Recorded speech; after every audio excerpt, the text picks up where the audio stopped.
নাসিরউদ্দিন পাটোয়ারি এবং আমাদের যুগ্ম সদস্য সচিব, যিনি জুলাই যোদ্ধাদের শাহাদাত বরণ করার পর সেই শহীদের জানাজা পড়িয়েছিলেন।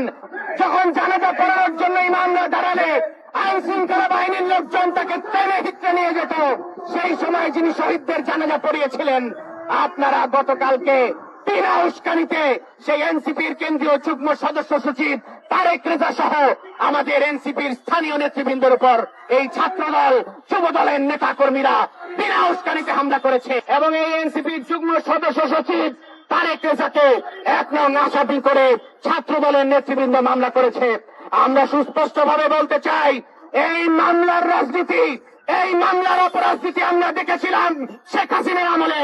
অতএব আজকে যারা জালিম হয়ে আবার এই মামলার রাজনীতি শুরু করেছেন, মামলাবাজির হয়রানি শুরু করেছেন, তাদেরকে জবাব দেওয়ার জন্য আমাদের যদি রাজপথে নামতে হয়, প্রকৃত অর্থে বাংলাদেশে বিপ্লব করার জন্য বাংলাদেশের জনগণ প্রস্তুত আছে ইনশাআল্লাহ।